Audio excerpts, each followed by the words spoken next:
Mr. Speaker, Madam Vice President, distinguished members of the U.S. Congress, ladies and gentlemen, Namaskar.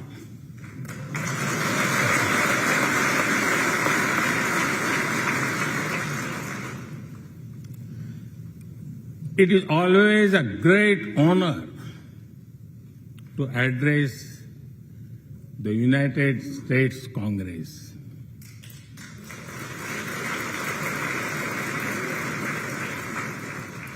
It is an exceptional privilege to do so twice.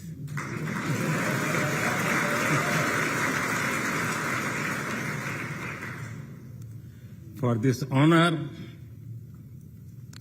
I extend my deepest gratitude on behalf of the 1.4 billion people of India.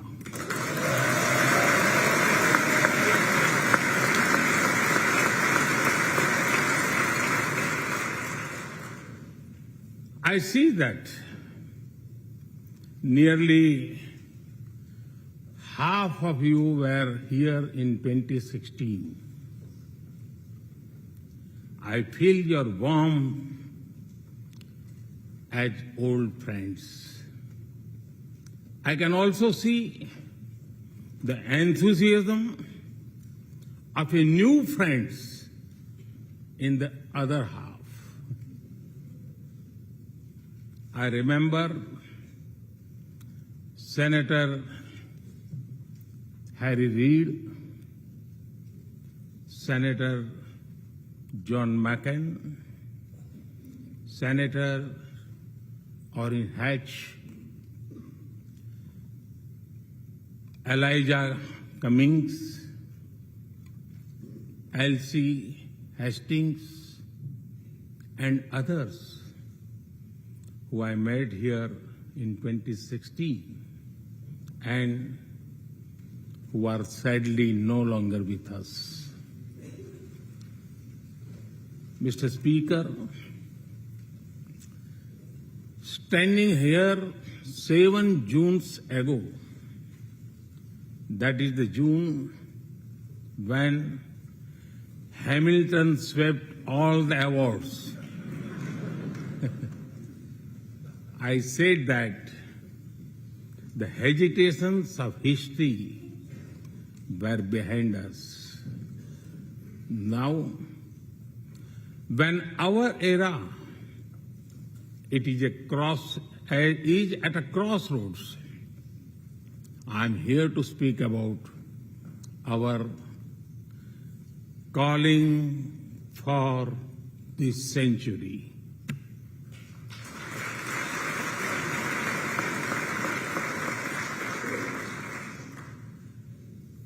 Through the long and widening road that we have traveled, we have made the test of friendship.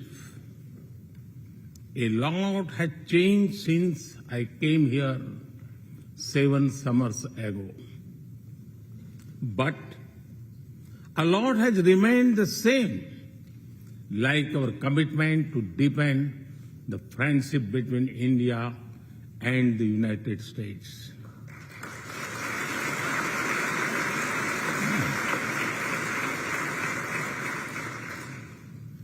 In the past few years, there have been many advances in AI, artificial intelligence.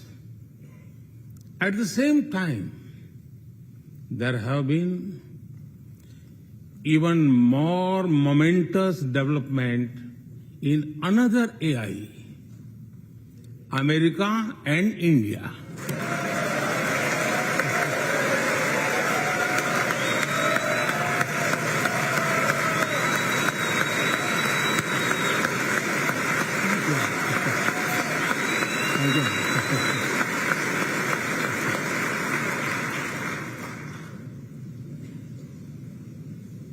Mr. Speaker and distinguished members, The beauty of democracy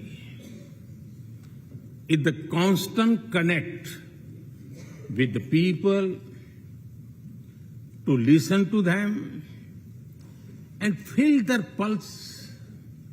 And I know this takes a lot of time, energy, effort, and travel. It is a Thursday afternoon, a fly-out day for some of you. So I'm grateful for your time. I also know how busy you have been this last month. Being a citizen of a vibrant democracy, myself, I can admit one thing, Mr. Speaker, you have a tough job.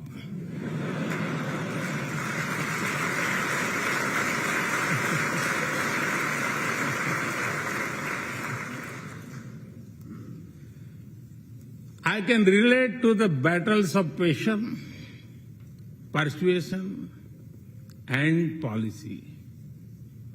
I can understand the debate of ideas and ideology. But I am delighted to see you come together today to celebrate the bond between world's two great democracies, India and the United States. Thank you.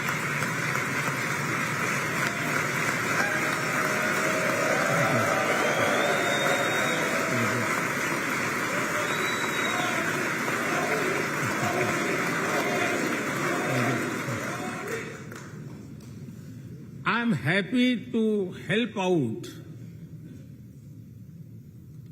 I'm happy to help out whenever you need a strong bipartisan consensus.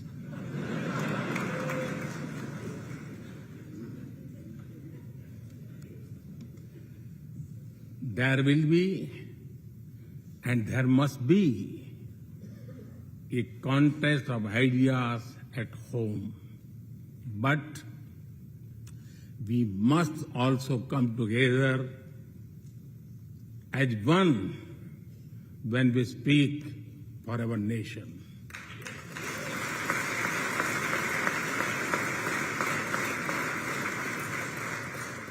And you have shown that you can do it.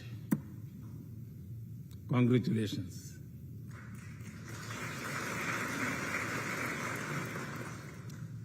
Mr. Speaker, the foundation of America was inspired by the vision of a nation of equal people.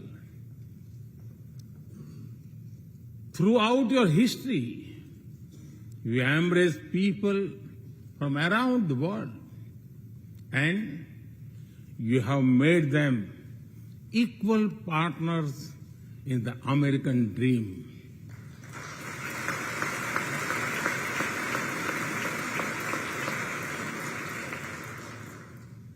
There are millions here who have roots in India. Some of them sit proudly in this chamber.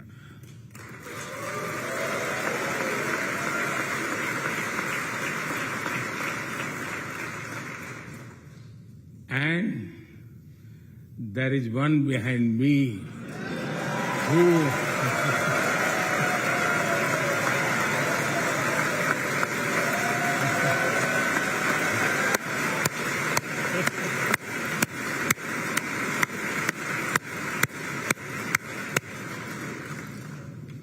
has made history.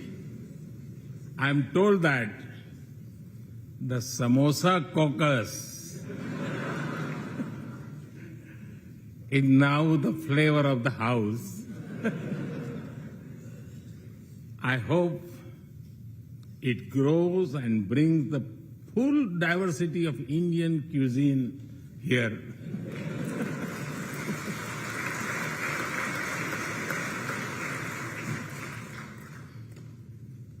Over 2 centuries, we have inspired each other through the lives of great Americans and Indians. We pay tribute to Mahatma Gandhi and Martin Luther King Jr.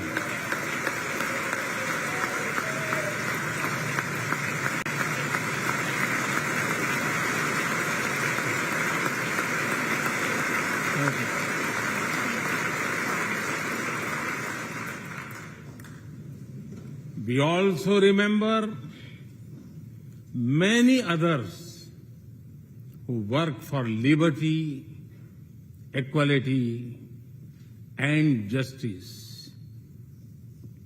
Today, I also wish to pay heartfelt tribute to one of them, Congressman John Lewis.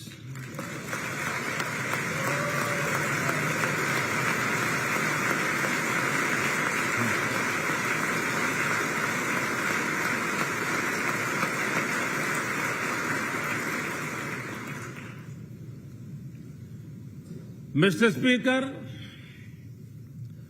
democracy is one of our sacred and shared values.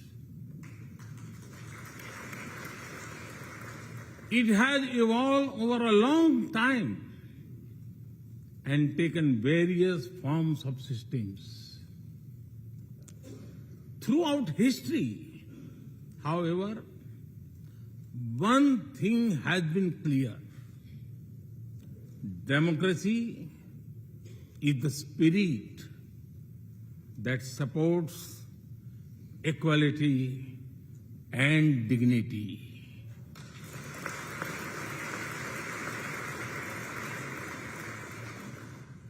Democracy is the idea that welcomes debate and discourse.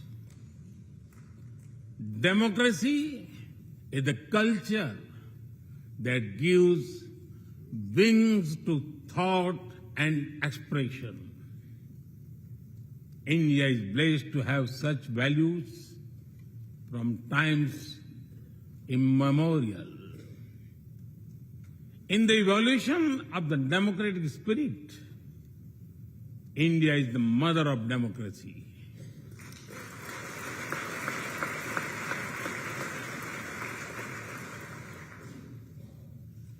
Millennia ago, our oldest scripture said, Ekam Sat Vipra Bahudha Vadanti. It means the truth is one, but the wise express it in a different ways. Now, the US is the oldest and India the largest democracy. Our partnership augurs well for the future of democracy.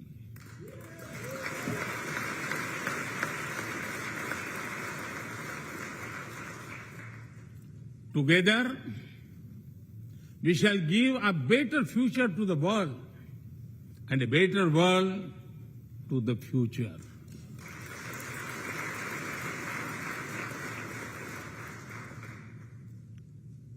Mr. Speaker, last year, India celebrated 75 years of its independence. Every milestone is important, but this one was a special. We celebrated a remarkable journey of over 75 years of freedom after 1,000 years of foreign rule in one form or another. This was not just a celebration of democracy. but also of diversity.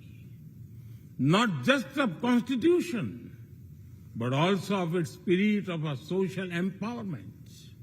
Not just of our competitiveness and cooperative federalism, but also of our essential unity and integrity.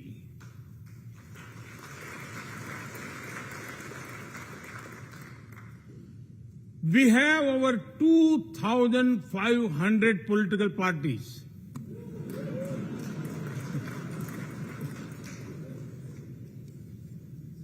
Yes, you heard that right. 2,500. About 20 different parties govern various states of India.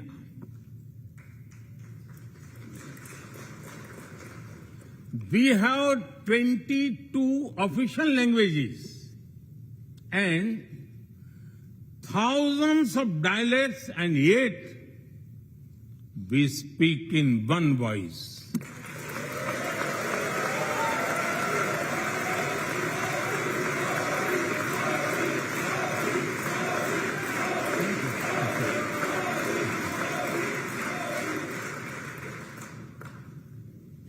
Every 100 miles, our cuisine changes.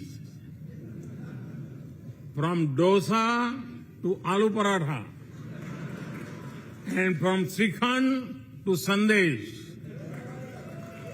We enjoy all of this.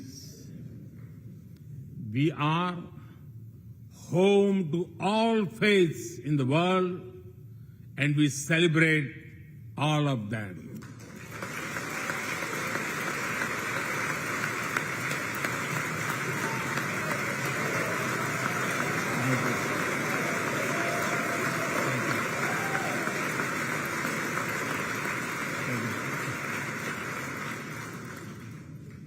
In India, diversity is a natural way of life. Today, the world wants to know more and more about India.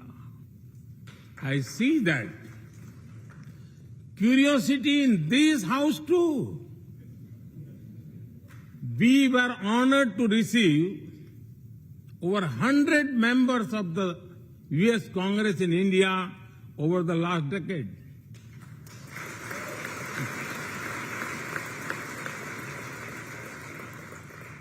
Everyone wants to understand India's development, democracy, and diversity. Everyone wants to know what India is doing right and how. Among close friends, I'm happy to share the same. Mr. Speaker, when I first visited the U.S. as a Prime Minister, India was the 10th largest economy in the world. 10th. Today, India is the 5th largest economy.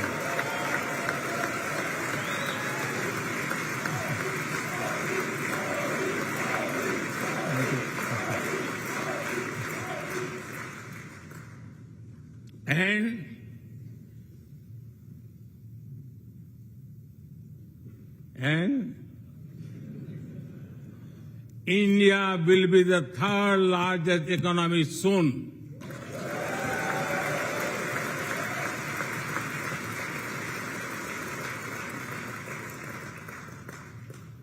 We are not only growing bigger, but we are also growing faster.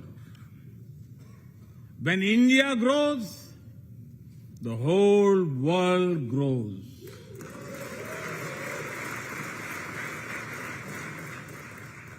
After all, we are 1/6 of the world's population.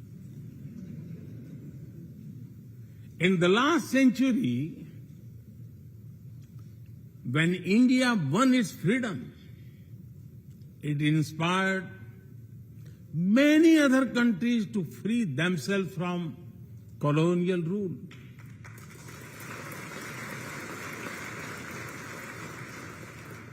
In this century, when India sets benchmark in growth, it will inspire many other countries to do the same.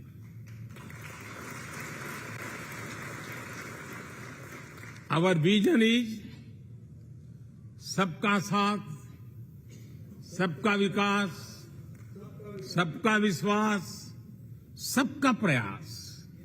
It means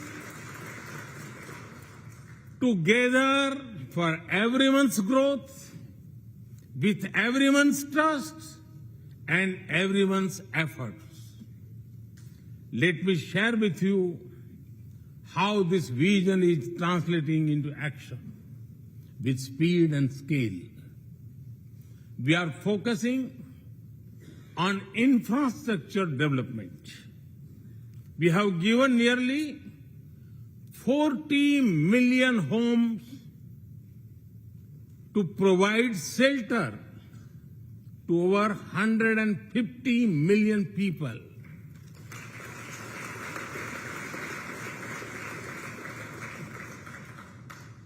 That is nearly 6 times the population of Australia.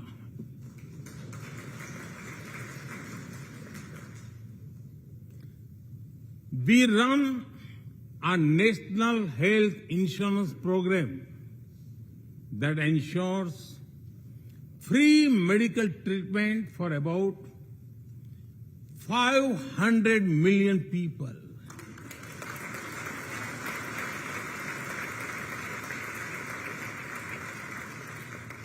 $500 million people, that is greater than the population of South America.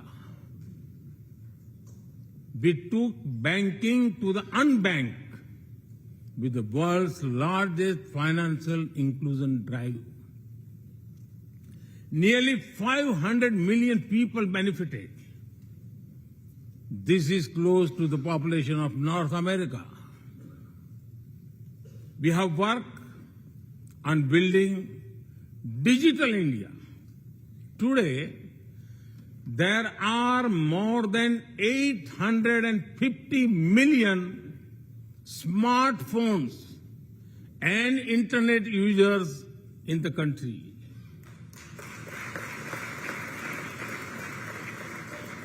This is more than the population of Europe. We protected our people with 2.2 billion doses of made in India COVID vaccines.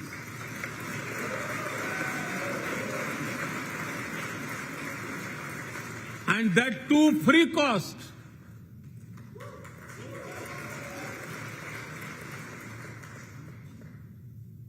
I may be running out of continent soon, so I will stop here.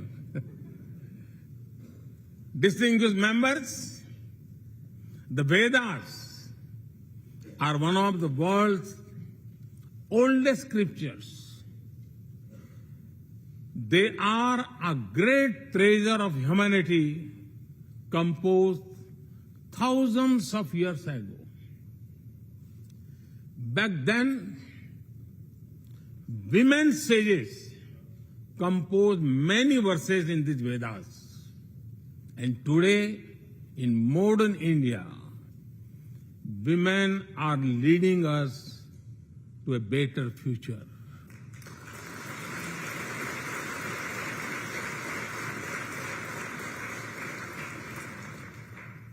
India's vision is not just of development which benefits women.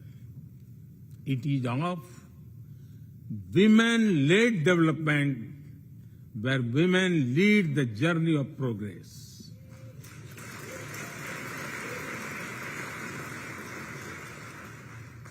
A woman has risen from a humble tribal background to be our head of states.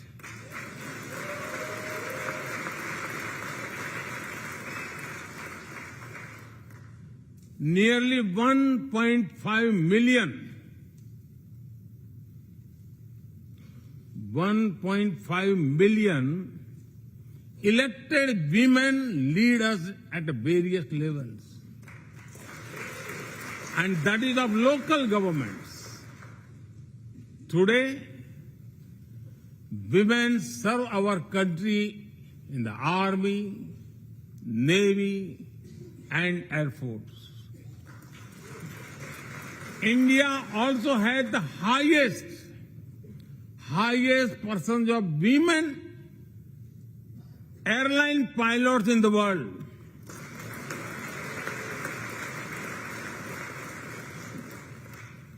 And they have also put us on Mars by leading our Mars mission.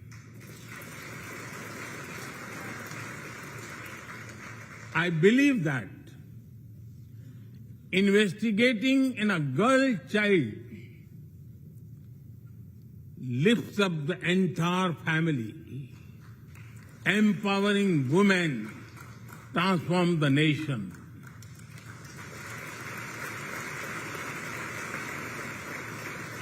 Mr. Speaker, India is an ancient nation with a youthful population.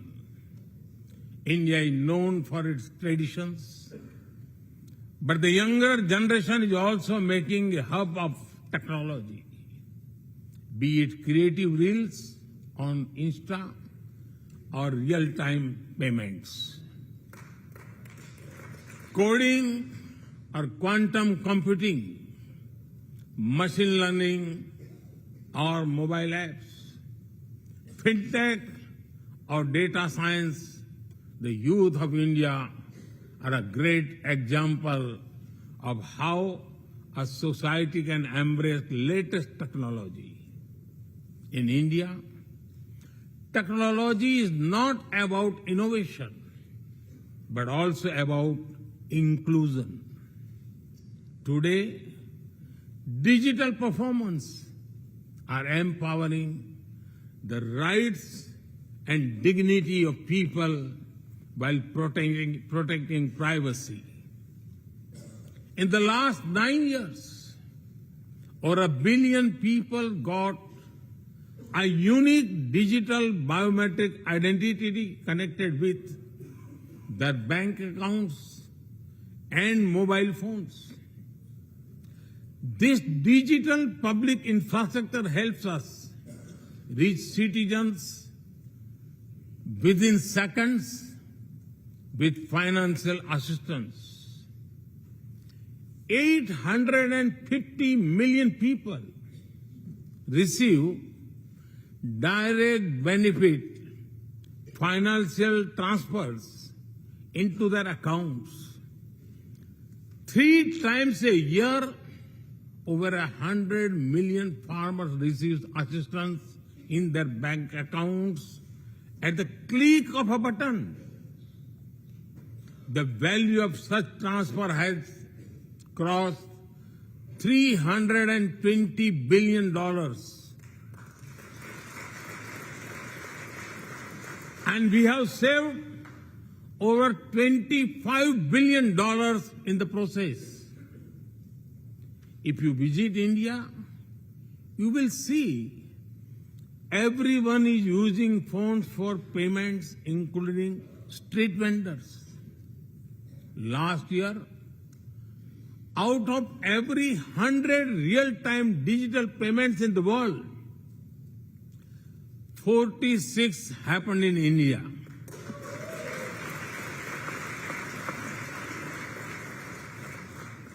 Nearly 400,000 miles of optical fiber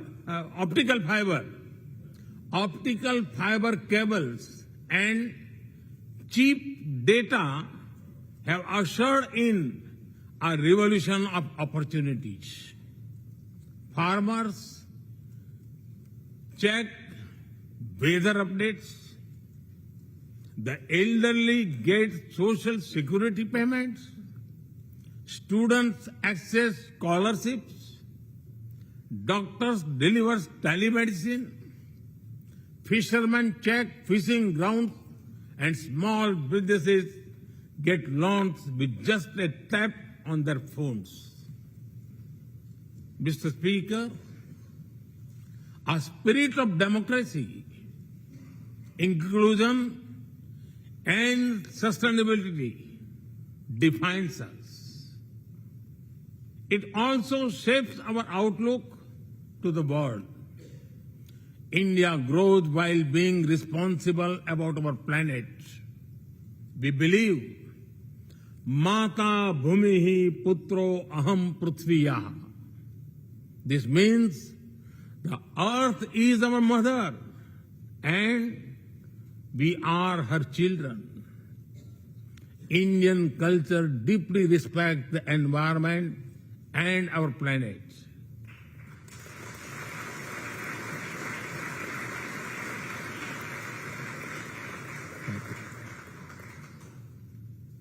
While becoming the fastest growing economy, we grew our solar capacity by 2,300%. Yes, you have heard right. 2,300%.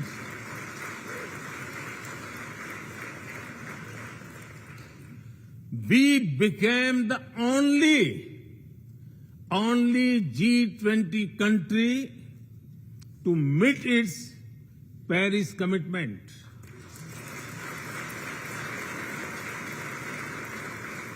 We made renewables account for over 40% of our energy sources, 9 years ahead of the target of 2030. But we did not stop there. At the Glasgow summit, I proposed Mission Life, lifestyle for environment. This is a way to make sustainability a true people's movement. To live it, to be the job of governments alone. By being mindful in making choices, every individual can make a positive impact. Making sustainability a mass movement, we help the world reach the net zero target faster. Our vision is pro-planet progress. Our vision is pro-planet prosperity. Our vision is pro-planet people.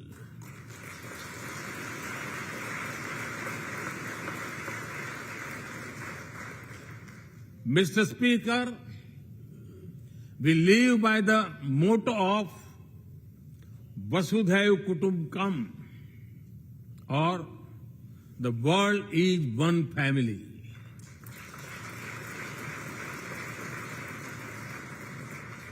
Our engagement with the world is for everyone's benefit. The one sun, one world, one grid seek to join us.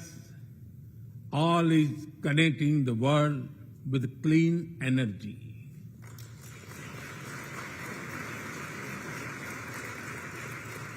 One Earth, One Health is a vision for global action to bring quality health care to everyone, including animals and plants.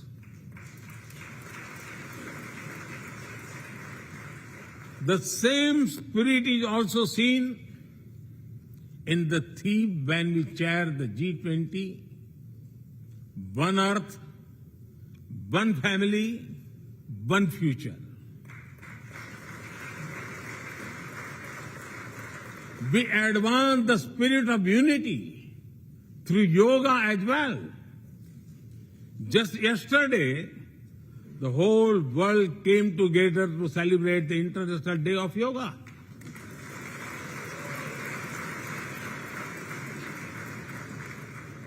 Just last week, all nations joined our proposal at the UN to build a memorial wall to honor the peacekeepers.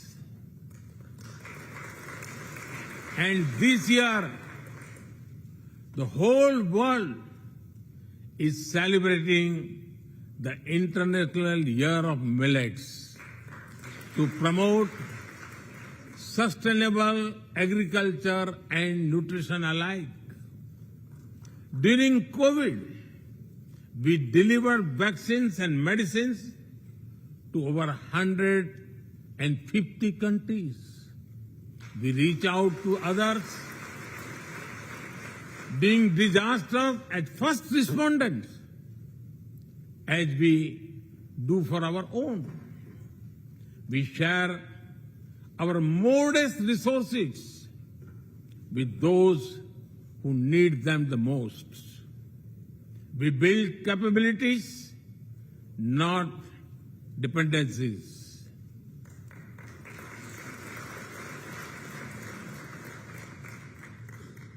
Mr. Speaker, when I speak about India's approach to the world, the United States occupy a special place. I know. Our relations are of great importance to all of you. Every member of this Congress has a deep interest in it. When defense and aerospace in India grow, industries in the state of Washington, Arizona, Georgia, Alabama, South Carolina, and Pennsylvania thrive.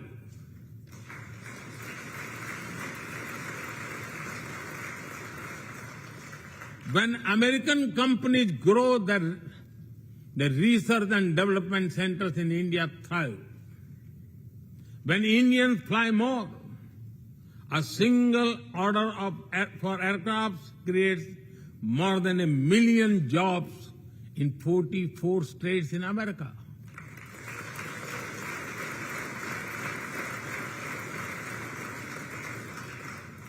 When an American phone makers invest in India, it creates an entire ecosystem of jobs and opportunities in both countries. When India and US work together on semiconductors and critical minerals, it helps the world in making supply chains more diverse, resilient, and reliable.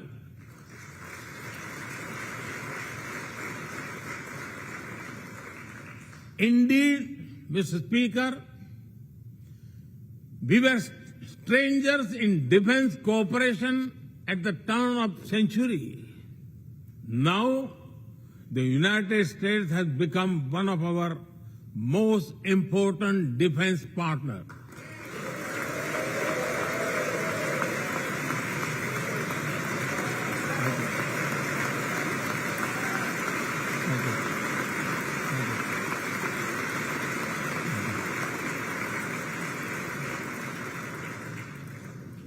Today, India and the US are working together in space and in the seas, in science and in semiconductors, in startups and sustainability, in tech and in trade, in farming and finance, in art and artificial intelligence, in energy and education, in healthcare and humanitarian efforts. I can go on and go on, but to sum up it, I would say the scope of our cooperation is endless.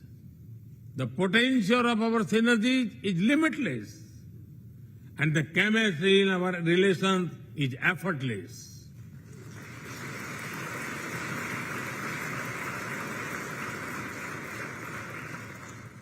In all this, Indian Americans have played a big role.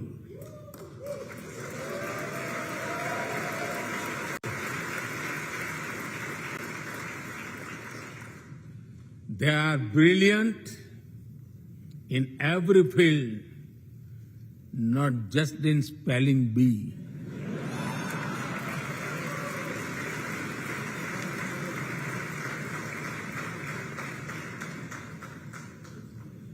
With their hearts and minds, talent and skills, and a love for America and India, they have connected us. They have unlocked doors. They have shown the potential of our partnership.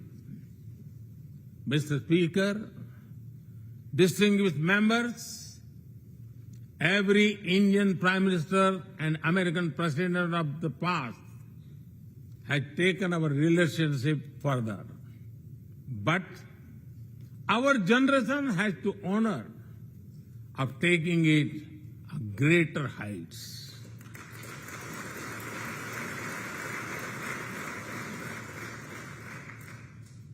I agree with President Biden that this is a defining partnership of this country, because it serves a larger purpose. Democracy, demography, and destiny give us the purpose. One consequence of globalization has been to cover over concentration of supply chains. We will work together to diversify, decentralize, and democratize supply chains.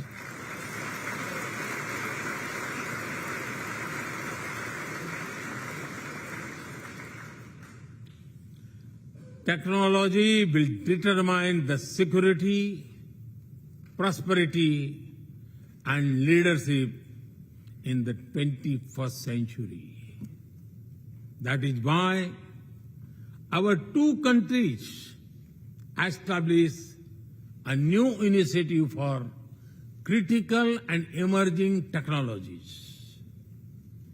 Our knowledge partnership will serve humanity and seek solutions to the global challenges of climate change, hunger, and health. Mr. Speaker and distinguished members, the last few years have seen deeply disruptive developments. With the Ukraine conflict, war has returned to Europe. It is causing great pain in the region.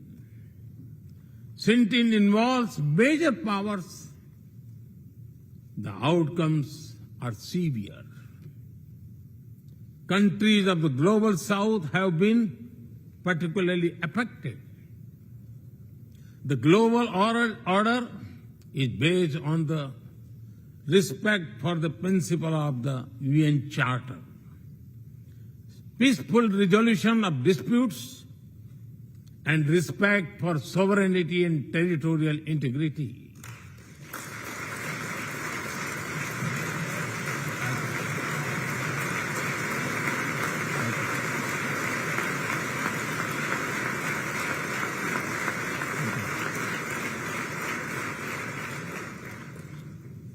As I have said directly and publicly,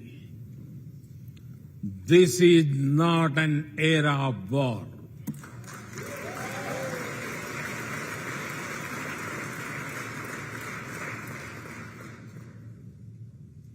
But it is one of dialogue and diplomacy. And we all must do what we can to stop the bloodshed and human suffering.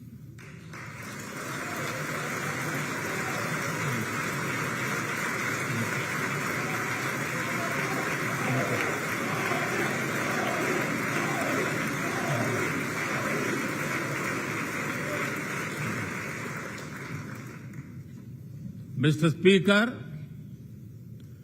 the dark clouds of coercion and confrontation are casting their shadow in the Indo-Pacific. The stability of the region has become one of the central concerns of our partnership. We share a vision of a free, open, and inclusive Indo-Pacific.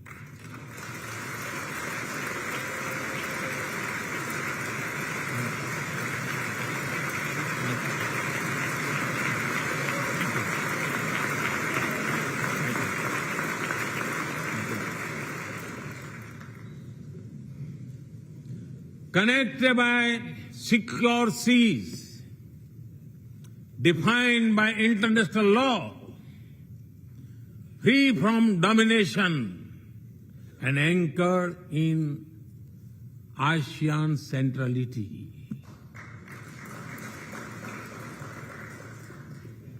A region where all nations, small and large, are free and fearless in their choices, where progress is not suffocated by an impossible burdens of debt.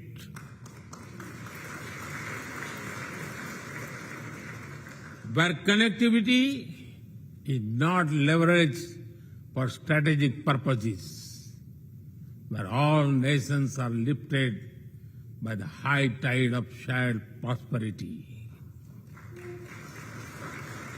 Our vision does not seek to contain or exclude, but to build a cooperative region of peace and prosperity.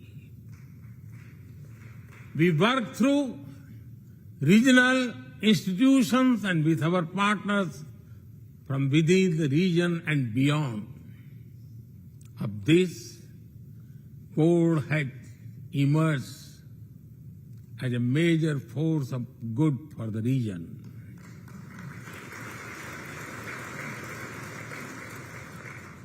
Mr. Speaker, more than 2 decades after 9/11 and more than a decade after 26/11 in Mumbai, radicalism and terrorism still remain a pressing danger for the whole world. These ideologies keep taking new identity and forms, but their intentions are the same. Terrorism is an enemy of humanity, and there can be no ifs and buts in dealing with it.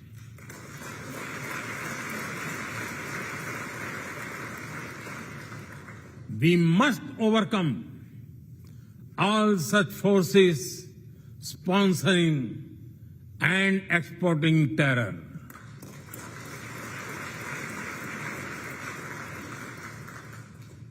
Mr. Speaker,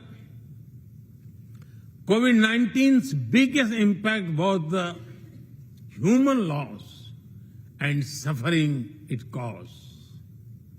I wish to remember Congressman Ron Wright and the staff members who lost their lives to COVID. As we emerge out of the pandemic, we must give shape to a new world order. Consideration, care, and concern are the need of the hour. Giving a voice to the global south is the way forward. That is why I firmly believe that the African Union be given full membership of G20.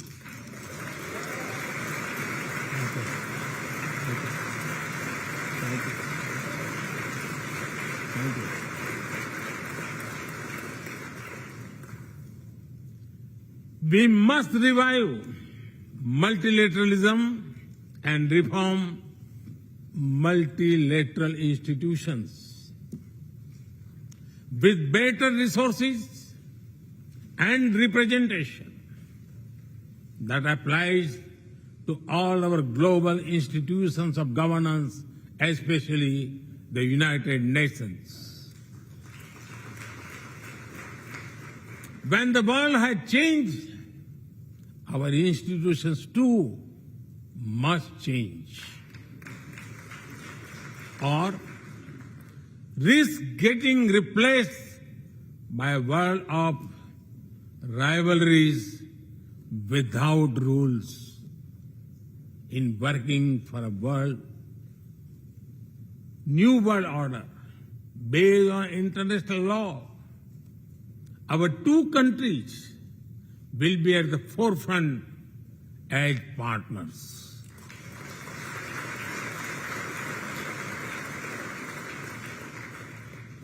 Mr. Speaker and distinguished members, today we stand at a new dawn in our relationship that will not only shape the destiny of our two nations, but also that of the world. As the young American poet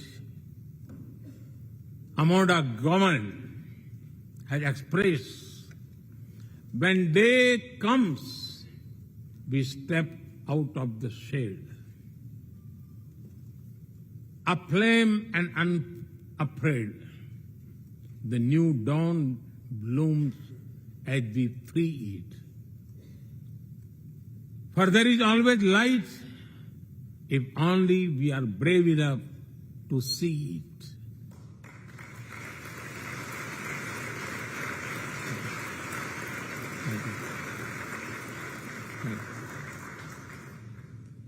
Our trusted partnership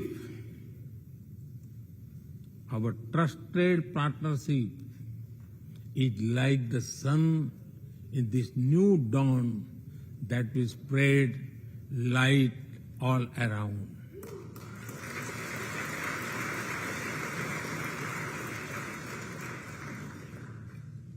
I am reminded of a poem that I once wrote. आसमान में सिर उठाकर, आसमान में सिर उठाकर, घने बादलों को चीरकर, रोशनी का संकल्प ले, अभी तो सूरज उगा है।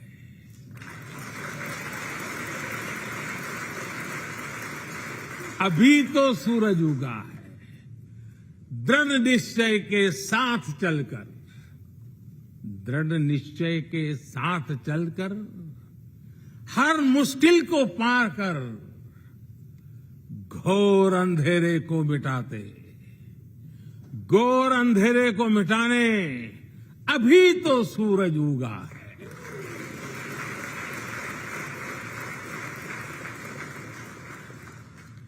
If I were to say it in English, it would be rising its head in the skies, piercing through the dense clouds with the promise of light. The sun has just risen, armed with a deep resolve, overcoming all the odds to dispel the forces of darkness. The sun has just risen.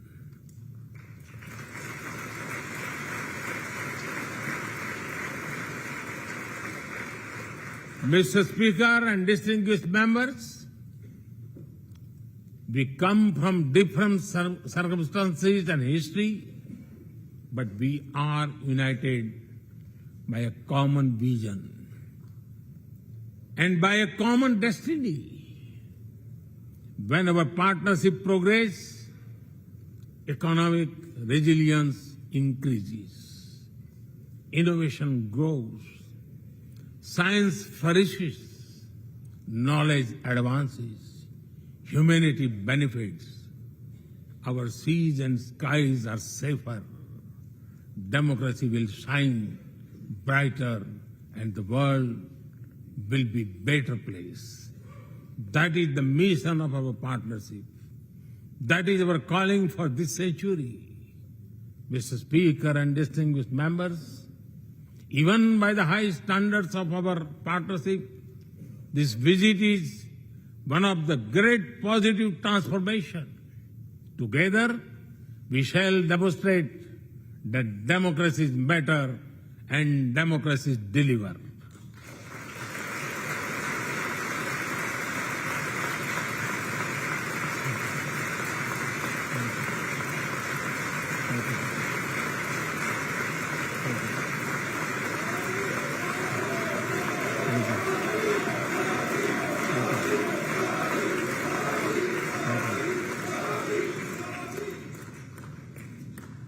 I count on your continued support to the India-US partnership.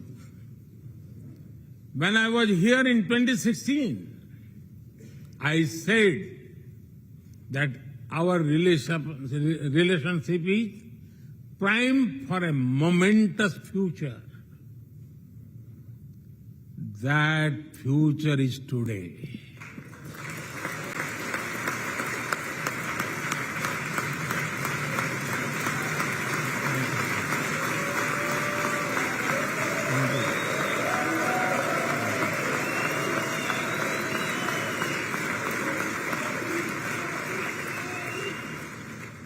Thank you once again, Mr. Speaker, Madam Vice President, and the distinguished members of this honor. God bless America. Jai Hind.